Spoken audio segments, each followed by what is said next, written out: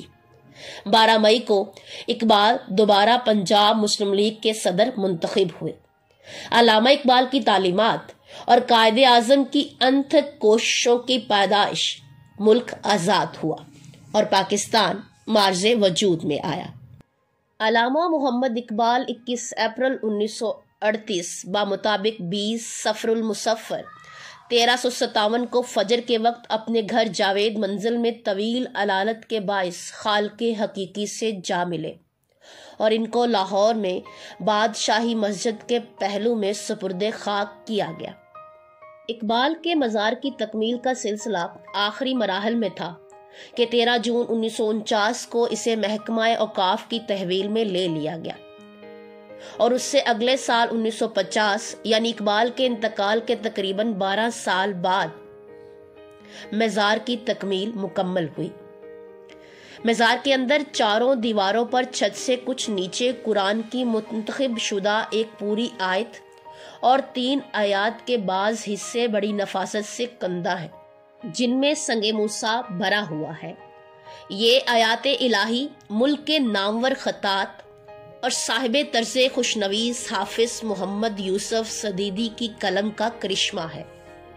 مشرقی دیوار پر سورہ انبیاء کی آیت نمبر 105 جس کا ترجمہ کچھ یوں ہے کہ زبور میں ہم لکھ چکے ہیں کہ زمین کے وارث ہمارے نیک بندے ہوں گے، اور اسی طرح شمالی دیوار پر اسی بلندی میں سورہ ابراہیم کی 24ویں آیت کا ٹکڑا درج ہے جو علامہ محمد اقبال کو بہت پسند تھا، جس کا ترجمہ کچھ یوں ہے: پاکیزہ بات کی مثال پاکیزہ درخت کی سی ہے جس کی جڑیں مضبوط اور ٹہنیاں آسماں میں ہوتی ہیں۔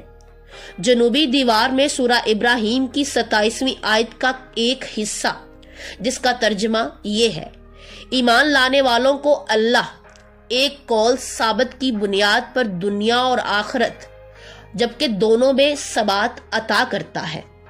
اور اسی طرح مزار کی مغربی دیوار پر سورہ توبہ کی 40ویں آیت کا یہ ٹکڑا بڑے ہی خوبصورتی کے ساتھ لکھا ہوا ہے جس کا ترجمہ یہ ہے: اللہ کا بول تو اونچا ہی ہے۔ اور یہی نہیں، مزار کے لیے بہت سے خوبصورت اشعار کا بھی انتخاب کیا گیا۔ بیرون مزار شمالی جانب مرمری جالی کے اوپر ایک تختی پر ارمغان حجاز سے ماخوذ فارسی ربائی کندہ ہے جس میں بے عمل مذہبی دعوے داروں پر سخت تنقید کی گئی ہے، جس کا اردو مفہوم یوں بیان کیا جاتا ہے۔ اقبال فرماتے ہیں: میری سانس کو باد بہاراں کی سی صفت عطا ہوئی ہے اور گھاس کے تنکوں کو میرے اشکوں نے چمیلی کی سی مہک عطا کی ہے۔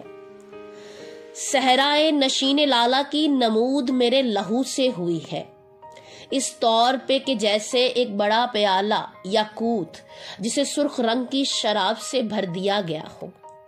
میں اس قدر بلند پرواز ہوں کہ آسمانوں میں فرشتوں نے مجھے 1000 بار زیر دام لانے کی کوشش کی ہے۔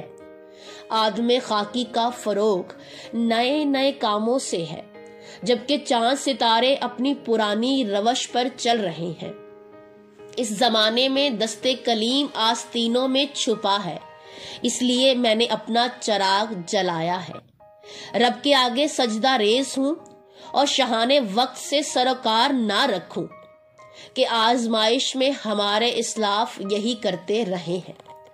اقبال کی خوبصورت نظم کے یہ اشعار چھت کے مغربی حصہ، جنوبی حصہ، مشرقی حصہ اور شمالی حصہ پر کندہ ہے۔ مشہور خطاط ابن پروین رقم نے ان اشعار کو اس قدر حسن و زیبائی کے ساتھ رقم کیا کہ 1950 میں جب رضا شاہ پہلوی شہنشاہ ایران مزار اقبال پر فاتح خوانی کے لیے آئے تو ان اشعار کو دیکھ کر بے ساختہ ان کی زبان سے یہ فکرہ نکل گیا: خوش خطی خوب است۔